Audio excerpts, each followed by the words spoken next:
And it's time we move on to the final team of the Tata IPL 2024, the team that won the IPL title in 2022, the Gujarat Titans, under the new leadership of Shubman Gill this season. I have Jack with me, who has been all the way from UK for the first time. Welcome to the show, Jack. How does it feel to represent UK and speak about the Indian Premier League? How much closely do you follow this league? Oh, I'm a big fan of the IPL. I think it is the premier franchise competition in the world, isn't it? So if you like cricket, you really should be paying attention to it. I'm really excited for it to kick off, and I'm happy to be here talking about the Gujarat Titans.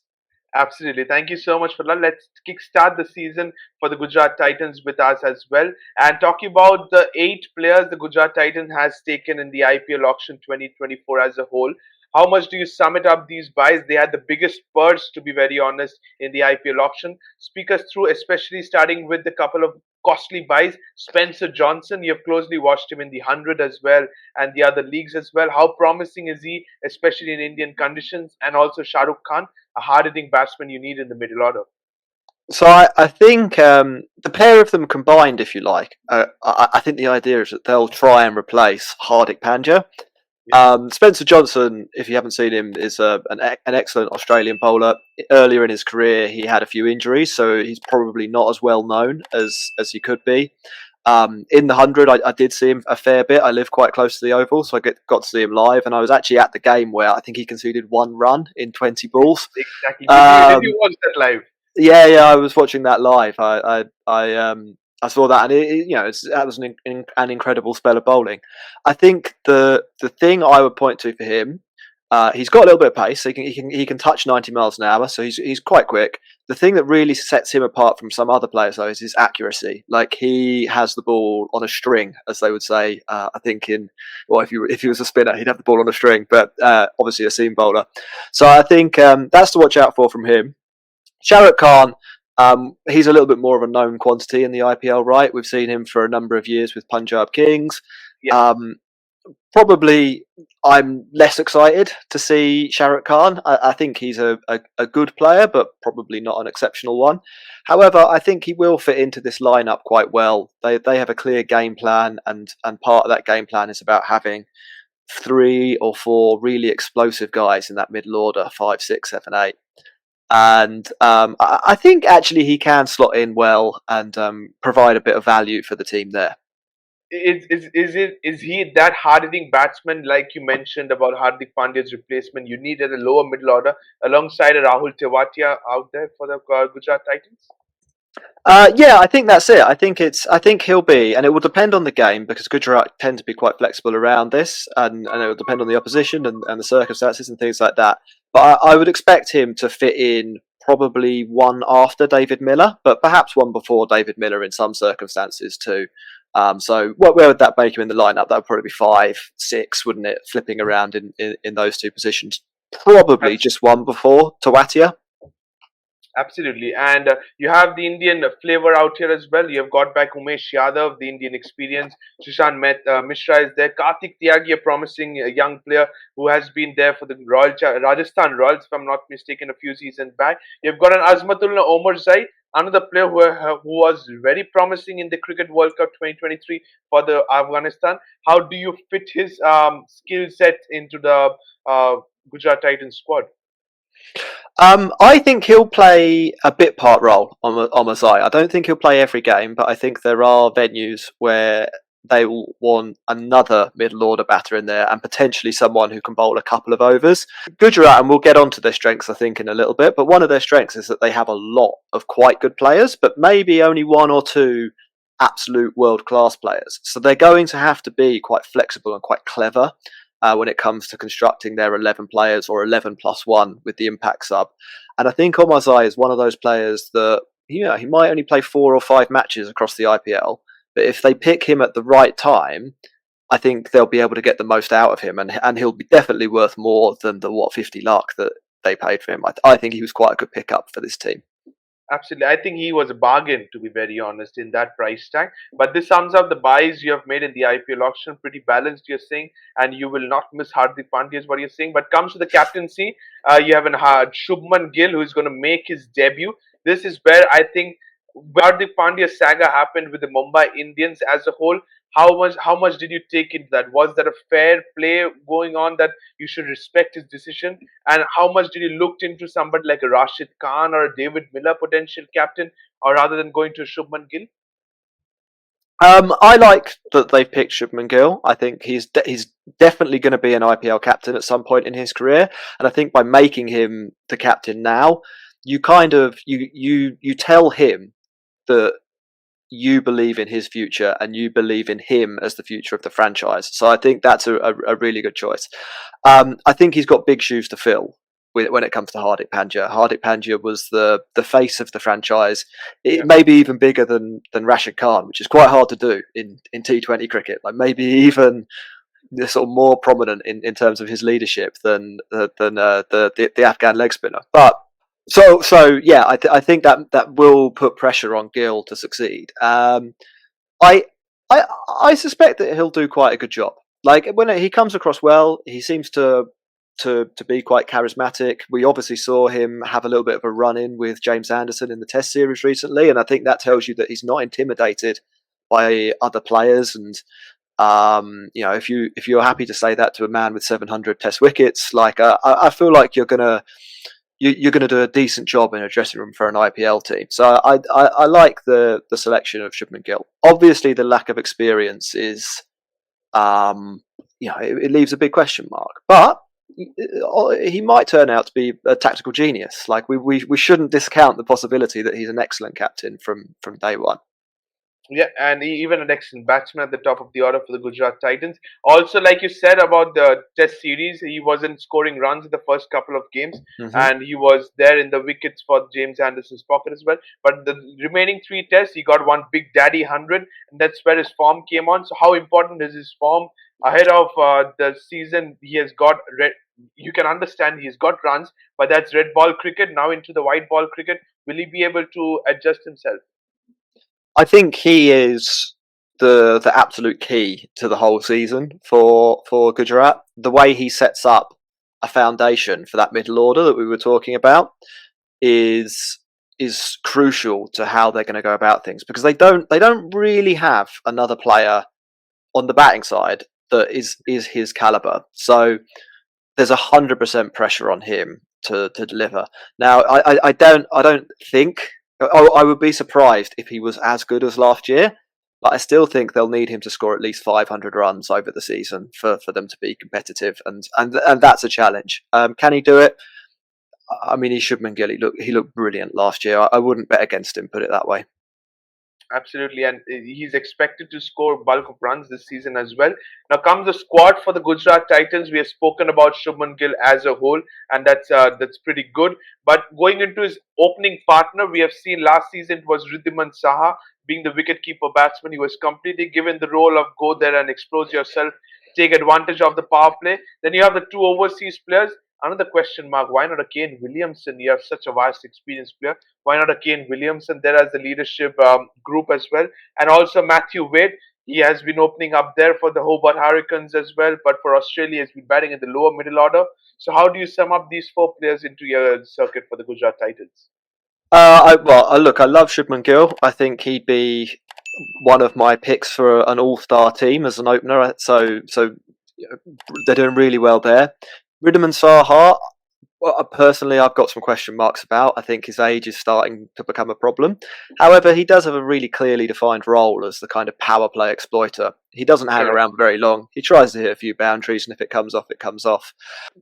Williamson and Wade, I think are probably one of the weaknesses of this team. I know Williamson is very experienced, but he's struggled a lot in T20 cricket for the last 2 or 3 years. And if you looked at where his performance is relative to all other players playing T20 cricket, from a strike rate perspective, he's almost the worst player in the world.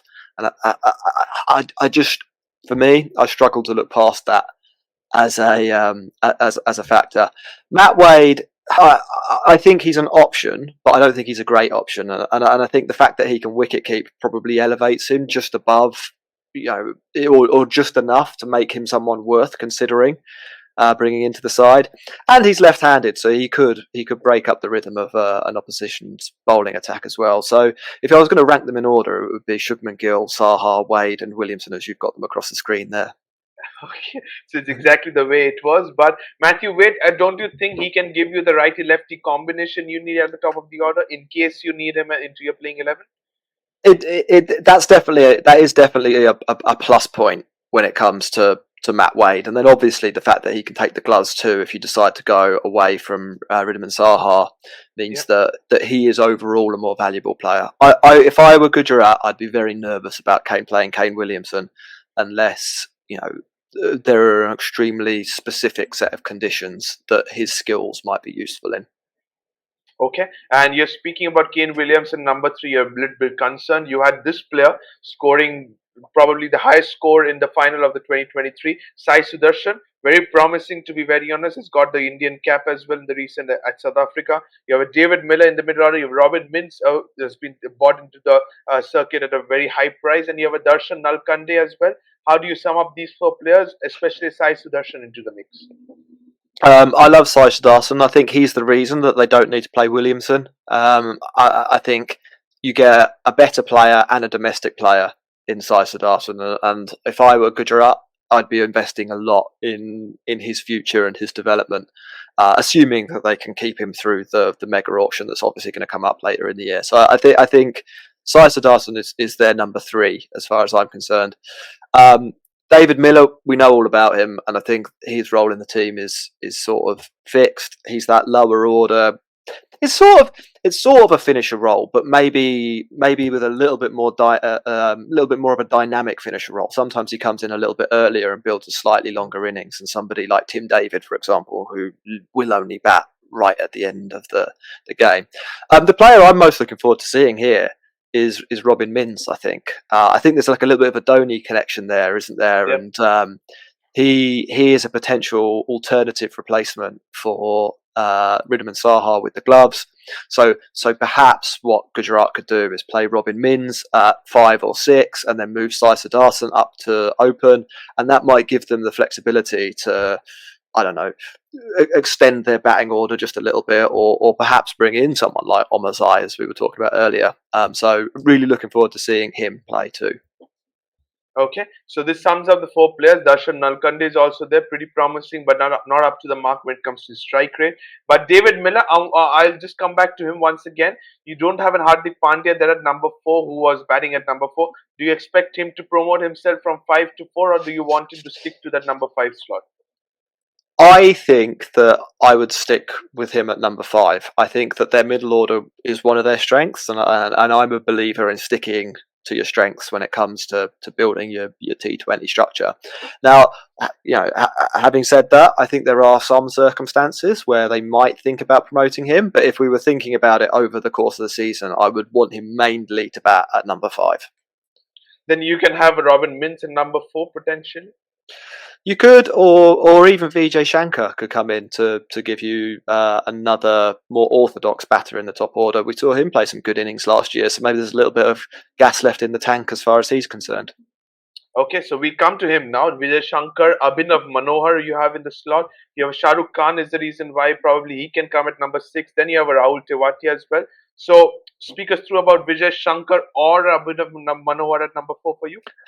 I think this is where you see one of the strengths of Gujarat. Like I would be surprised if all of the players on this screen, apart from maybe Tewatia, played every single match. I think they will rotate through people depending on the conditions a little bit, and you might see Vijay Shankar play at venues where batting is generally considered to be tougher, and Manohar play at venues where explosiveness is more valuable, as an example.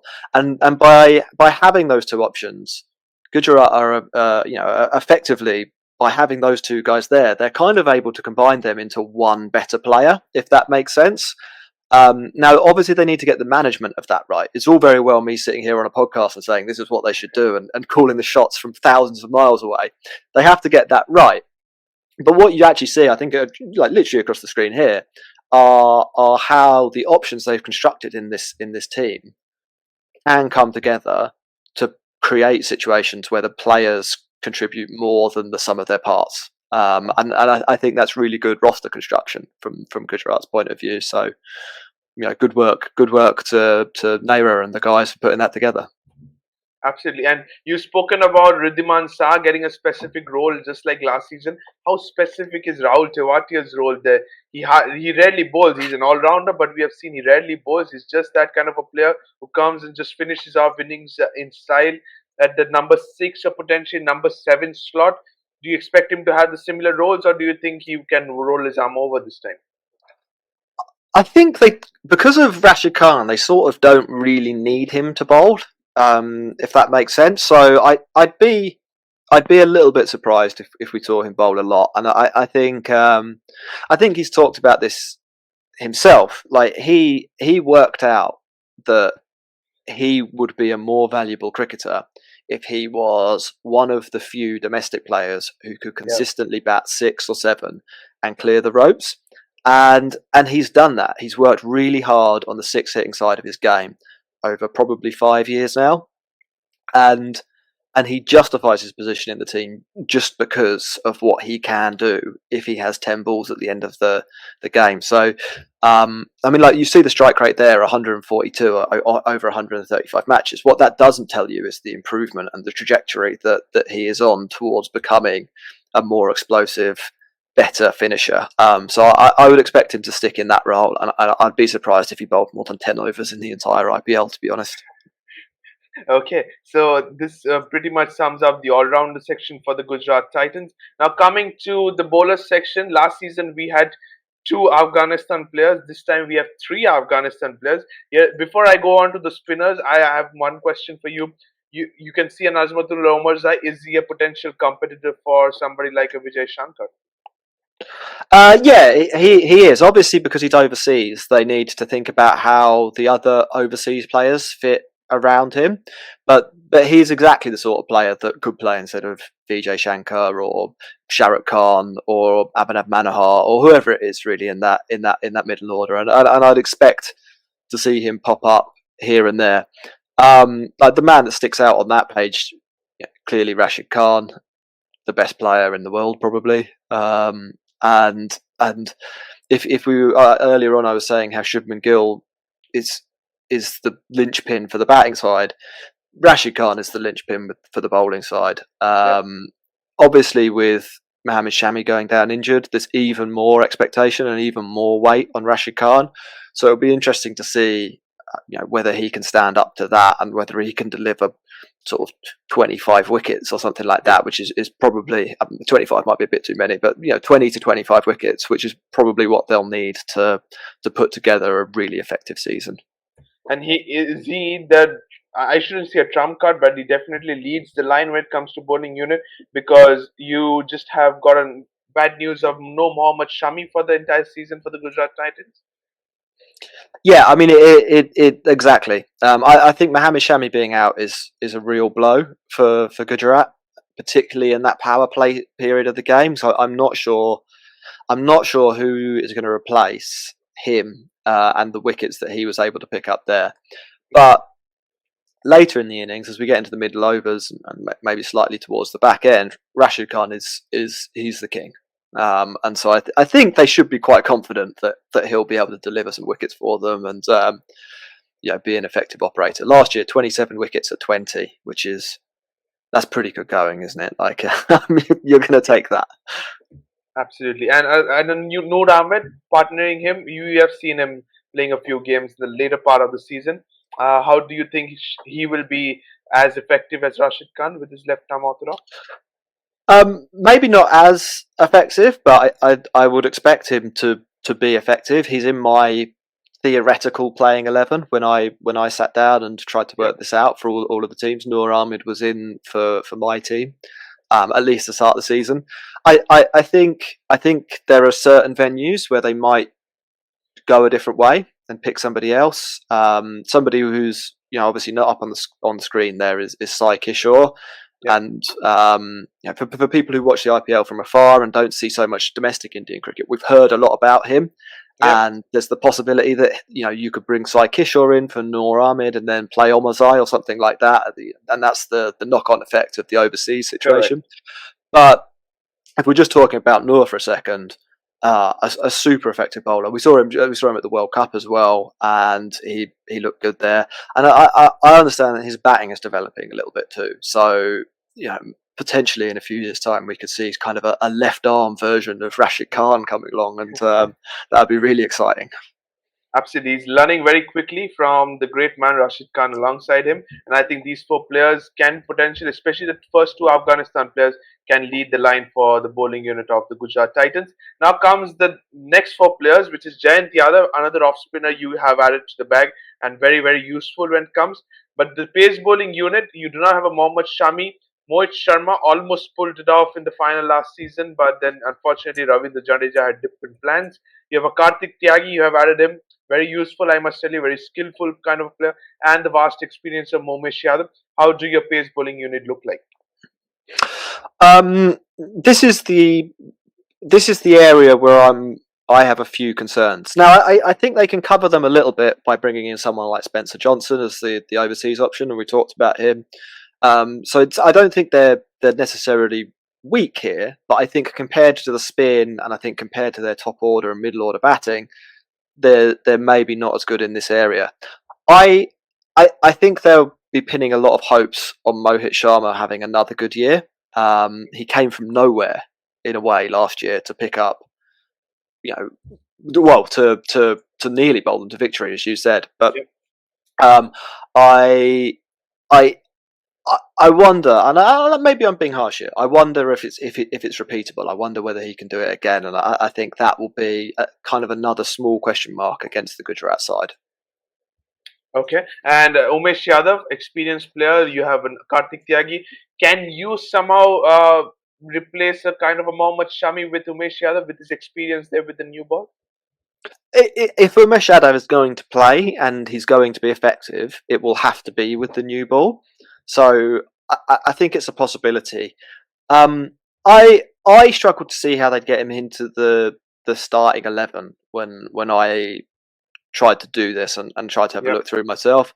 It's possible that they'll use him in some kind of an impact role, so maybe he'll impact sub way, so maybe he'll be named in the 11, then be pulled out, and so on.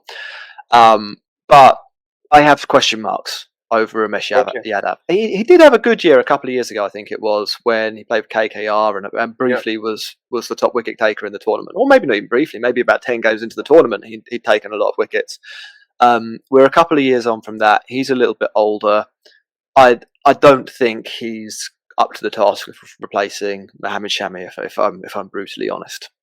Okay, so you're not seemingly pretty much confident when it comes to replacement, the right replacement of Mohammad Shami. What we'll see when it comes to the overseas pacers, you just spoken about a lot of Spencer Johnson could be a potential starter for you, but Joshua Little, like to like replacement, you can say Joshua Little was part of the circuit last season. He played a few games and then went for his international game, so he has the Gujarat Titans flavor as well as the IPL experience.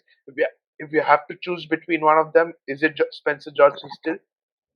It is for me. I like Josh Little. I think he's a good player, and I think he's still quite young, so I would expect him to develop a little bit. But I think they probably purchased an upgraded version of him in Spencer Johnson for this Yeah. season. So I would expect them to use Spencer Johnson as the man who leads the attack from a seam bowling point of view. Okay, and you have a Mayank a Manav as well and a Shashank Mishra, not likely to get game time from game number one, but as the season progresses, we can see them chipping in with opportunities as well. And Jack, that sums up the squad for the Gujarat Titans out here. We move on to the SWOT analysis of what Gujarat Titans can potentially be when it comes to strength. Is the destructive finishers they have lower down the order. You have David Miller, you have Rahul Tiwati, you've added in Shashank. I'm sorry, Shah Rukh Khan as well. So that's pretty good as well. When it comes to weakness, is the lack of quality all around. How do you replace somebody like a Hardik Pandya? Is very a big question. Opportunity for Shubman Gill to make a mark for the Gujarat Titans as a leader. And when it comes to threat, it is Rashid Khan as a whole. When it comes to bat and ball, very skillful, a match winner for the Gujarat Titans for the opponents. How do you sum up the spot analysis for me? I think that's pretty accurate, to be honest. I think the middle order is where I would have their strength, certainly with the bat, and then spin as well, probably when it comes to the ball. Um, uh, I would add under weaknesses questionable seam bowling, or Yeah, we've got an unknown when it comes to seam bowling. It might turn inexperienced out. in that. Yeah, Yeah, and this might actually kind of be an opportunity for them as well, or an opportunity for Spencer Johnson. If Spencer Johnson could come in and have a great season, and we're talking in 2 months' time about how seam bowling is actually one of their strengths, but yeah. right now we don't know that. So I would say there's a big opportunity for Spencer Johnson here to prove himself at the IPL level, and I think there'll be lots of people excited to see him. And then threats. I mean, Rashid Khan, as you say, is probably the most deadly player with the ball, and he's coming off 2 consecutive IPLs where he struck at over 200 with the bat Yeah. as well.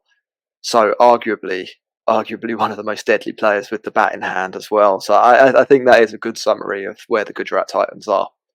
Okay, so it sums it up as well out here. Going to the 5 players to watch out for the Gujarat Titans. Here are my 5 picks: Shubman Gill, Sai Sudarshan, David Miller, Rashid Khan, and Noor Ahmed. Any changes for you, Jack, for this? I don't think so. I think that probably about covers it. Maybe because I'm sort of interested in seeing how it goes. I'd throw Spencer Johnson in there for David Miller. I think we know what we're going to get from David Miller. It's probably going to be quite good. But if you're asking why would I sit down and watch Gujarat if they were on the TV right now, I think the question in my mind is like, how good is Spencer Johnson? Because we're only seeing the development of his career sort of play out over the last 12 months because of those injuries. And I love seeing players tested at the highest level, and I think he's the one on this team who I think we'll learn the most about over the next 3 months. Okay, so you think his tall, lanky pace, with as you've spoken before, 90, he can live up to 90 miles per hour. That will be effective with the new ball, as well as is he a good death bowler as well for in T20 circuit? Yeah, I think he's a reasonable death bowler. I mean, I don't think he might not be in the elite of the elite, but I think he's a player you can throw the ball to and trust. If that makes sense, I don't think he's someone we'll see hit for 5 6s in an over or something crazy like that. I think he's relatively consistent, and that goes back to his accuracy. He's not necessarily a bowler with a huge bag of tricks, although I think he has got a relatively effective slower ball. He's more of an accuracy type bowler. Like, he can bowl exactly the ball that he wants to bowl, and we'll see whether that is enough at IPL level and in Indian conditions, to be successful. Sometimes with Australian bowlers, and this does happen. Sometimes they come along, they are accurate, but they get taken to the cleaners, and we've seen that happen a few Yeah, times as well. So, exactly. so I'm not promising that Spencer Johnson will be amazing, but I do think it will be interesting to see this guy come along who is so accurate, his left arm, and bowls quick, to see whether he can cause some damage for Gujarat. Absolutely. Pace can turn out to be a difference maker when it comes to Spencer Johnson against the opponents. And coming to the strategy and gameplay for the IPL 2024, for me, this is the 3 pointers I've made. Quick start from Riddhiman Sa at the top. As you said, specific role, exploit the power play, to be very honest. Going to the batting second and chasing targets as the bowling unit looks weak, because we have spoken about the especially the seamers not being that experienced. And coming to point number 3, Rashid Khan to bowl in the later half of the innings, just like we witnessed Yuzvendra Chahal doing for the Rajasthan Royals. Similarly, Rashid Khan can do that for the Gujarat Titans as well. Keep his couple of 2 or 3 overs in the second half of the innings. I think they're all 3 things that will see this year. I think that does sum up at least 3 of the very obvious strategic things that they'll do. Another one, it's a little bit more general than this. I think you'll see this team as one of the teams that will often build quite slow platforms. So you'll see after 10 overs, they might be something like 75 for 2, and then still get to 190 because they have such a powerful lower order, but they'll want to consistently build that platform. So I would think if we take Ridham Saha out of this for a second, because I think he definitely will attack from ball one, when we see Shubman Gill and Sai Sudarshan bat for extended periods of time, we might only see them bat with a strike rate of 125, and then Yep, they'll flip a exactly. switch, and the score will suddenly accelerate, and then they'll have five amazing hitters to come in over the last 7 or 8 overs of the game and really cause headaches for opposition captains. Okay, that's a very useful point you mentioned, that they have such a powerful middle order that they can accelerate in a switch, and they can get to like 100 to 120 in the later half of the innings. And I absolutely agree with this one. Thank you so much, Jack, for that. And now comes the 16 years of all the IPL franchisee wherever they have ended. But don't worry, Gujarat Titans have just played 2 seasons in the IPL circuit. They won the first season against the Rajasthan Royals. The previous season, um, against the Chennai Super Kings, was a special one. It was not one day, not 2 days. We had the final for 3 days, to be very honest. But how special was that game to be, as from a spectator's point of view, and what learning can the Gujarat Titans take from that one going on to the next season? Um, it was one of the most incredible finals you'll ever see, because of the circumstances, and because of the finish, and because of the quality on show as well. And I think that's, again, a slightly broader point, but one of the great things about the IPL is that you just see all these great players, and that Yeah. combines into these historic, historic moments from a cricketing point of view. Um, what will they have learnt from the final? I think they'll have learnt that or they might maybe not have learnt, but it will have been confirmed to them that they are a pretty good team, and that they're a match for anyone, and that if they get just a little bit more luck here and there, they can pull off another victory. I would fully expect them, based on what we've seen so far, and even factoring in that Hardik Pandya and Mohammad Shami aren't going to be in the team for this season. I would still expect them to be a team well capable of competing for the playoffs. They've got a very solid game plan. It's worked for 2 seasons. I don't think they'll go away from that. And basically, what they'll be hoping for is that they don't run into Jadeja at the last second. It could be as simple as that. Okay, but if you can sum it up, out of 10, how much do you rate this side to make it to the playoffs? Oh, it's probably a 7. I don't think they're as good as last year, but I do think they're a good team. So I'd say a 7 out of 10 squad. 7 out of 10 squad as the overall for the Gujarat Titans. Okay, fair enough. Now comes the playing 11 for the Gujarat Titans, is what I have done for myself for this season. Shubman Gill Riddhiman Shah is my opener. Sai Sudarshan number 3. Azmatullah Omar Zaid number 4. David Minar 5. Shahrukh Khan at 6. Rahul Tiwati at 7. Rashid Khan at 8. Mohit Sharma, Kartik Tyagi and Noor Ahmed are my 3 bowlers at 9, 10, and 11, with Vijay Shankar as my impact player. Jake, I would request you to give your picks as well. Straight away, I think you will go for no Azmatul Omar Zai and potentially Vijay Shankar at number 4. So this is what I had. I had Shubman Gill, Ridhman Saha, Sai Sudarsan, and then I had Vijay Shankar at number 4, Yeah. Killer Miller, Shahrukh Khan, and then Tawatia, Rashid Khan, Spencer Johnson, Mohit Sharma, and Noor Ahmed. And then that should give them some options with the I've got impacts up, but I completely forgot the name. Yeah, so but I don't think, as I've said a couple of times, I don't think that will be a fixed 11. I think if you think about how I think they have the potential to be like the opposite of Chennai Super Kings, and I think they could chop and change a lot. But I think they would be wise to do that as well. Sometimes in the IPL, we see teams make decisions and they drop a player, Yeah. and you struggle to see why they've done it.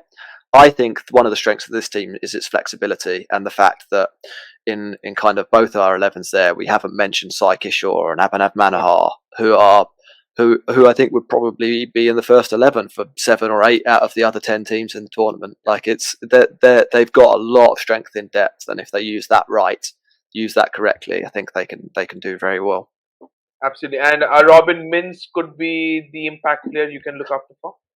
Yeah, absolutely. I mean, like he's another name, isn't he? That you could drop in there, and I think I think that we probably will see him at some point as well. So I think that's definitely one of their strengths. Okay, so that sums up the playing 11 as well, and also that concludes the show for this one as well. Thank you so much, Jack, for explaining the Gujarat Titans so well, and it was the first time for you having with us. How much did you enjoy this preview show for the Gujarat Titans with the fifth umpire? Yeah, I really loved it. I love talking cricket, and if you want to hear a little bit more from me and the other guys I do the podcast with, you can search for the Cricket Podcast wherever you listen to your audio, and we'll come up with a blue logo with some cricket pads on. So check it out. We did a 10-team preview as well, so you can get some different angles on some of the players that we'll be seeing over the next 2.5, 3 months. Absolutely. Thank you so much. It's a privilege having you on the show. Thank you to all the viewers as well. Don't forget to subscribe to Fifth Umpire and the Cricket Podcast. Until then, thank you so much and bye bye.